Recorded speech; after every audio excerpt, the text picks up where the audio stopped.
en la Universidad de Complutum, Alcalá de Henares, con unos manuscritos que no sabemos cuáles son, pero que ciertamente no son del Vaticano. No son del Vaticano. Llegamos a contradecir incluso al proemio de los editores que dicen que son del Vaticano, pero estamos absolutamente que no son. Se dieron un pote innecesario. Eran manuscritos locales españoles. Y fue el primer texto. Es bellísimo. Y es un texto bueno. ¿Y saben qué ocurrió? Pues que terminado en 1513, en todos los ejemplares, había que tener el permiso papal para distribuirlos.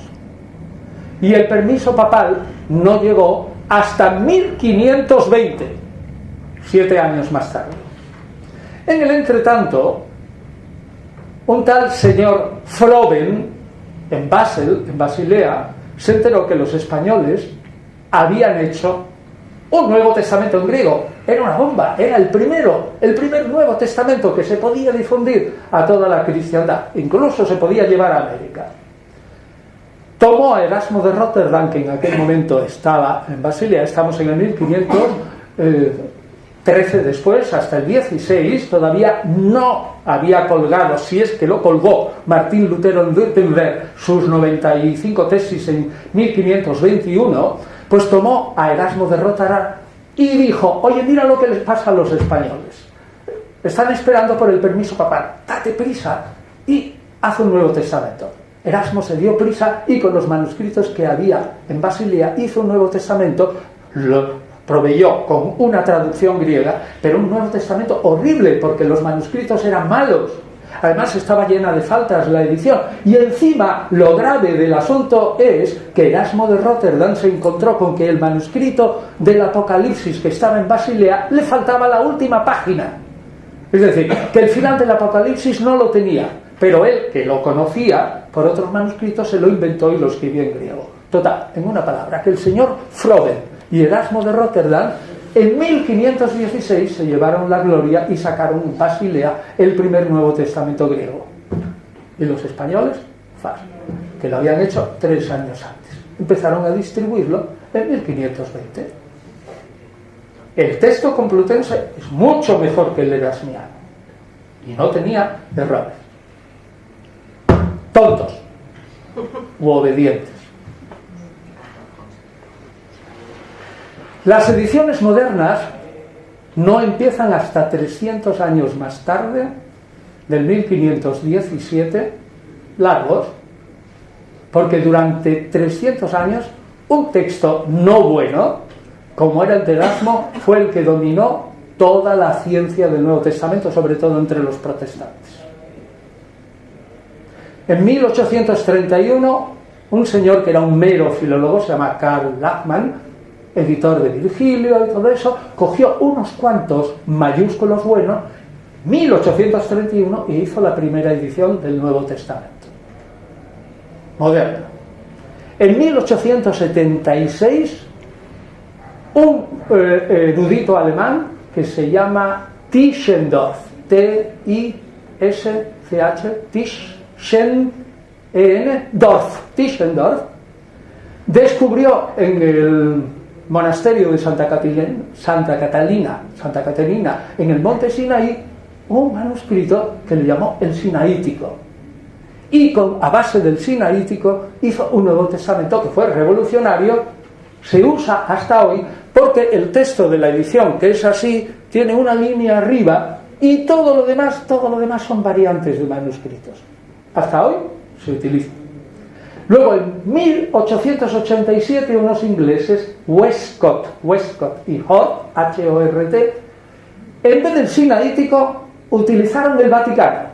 Y uniendo el Vaticano y el Sinaítico, hicieron una edición del Nuevo Testamento que fue también revolucionaria. Y un poquito más tarde, en 1930, a un señor que se llama Bernardo Weiss, W-E-I-S-S, Weiss, blanco, se le ocurrió hacer un Nuevo Testamento, sí, claro, fijándose en el Sinaítico y el Vaticano, pero sobre todo escogiendo, entre otros manuscritos importantes, aquellas variantes que le parecían que eran mejor según la teología de cada uno de los autores del Nuevo Testamento. Totalmente distinto ese método. Uno seguía a un manuscrito, otro siguió a dos, y este último dijo, no, bueno, aquí las variantes pueden ser de este o del otro, y además, según me parece a mí, que es el estilo de Marcos o el estilo de Pablo y tal. Y luego, a final del siglo, un señor que se parece, que su nombre es como el de los chocolates Nestlé, pero sin acento, se llamaba Eberhard Nestlé, sin acento, dijo, hombre, me parece que ya es hora, estamos ya a finales del siglo XIX y a principios del XX, ya es hora que la gente tenga un texto, digamos, que se pueda llevar en el bolsillo. Estamos en 1900 y pico. Y entonces se le ocurrió hacer un Nuevo Testamento en que se puso delante el texto de Tischendorf, el texto de Westcott Hort II y el texto de Weiss. Y dijo, donde estén los tres de acuerdo, evidentemente los tres edito eso.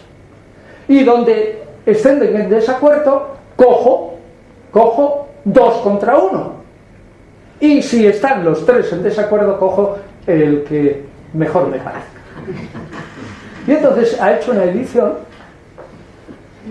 cuyo hijo mejoró, Erwin se llamaba el hijo, y a partir de aproximadamente el 1930 y tantos hasta hoy se han hecho 28 ediciones de ese Nuevo Testamento de bolsillo, y ahora verán lo curioso, 28 ediciones, que es el que utilizamos como si fuera el Nuevo Testamento inspirado por el Espíritu Santo, todos los estudiosos mundiales del Nuevo Testamento, ya sean independientes, católicos, protestantes, heterodoxos, luteranos, todos utilizamos el mismo.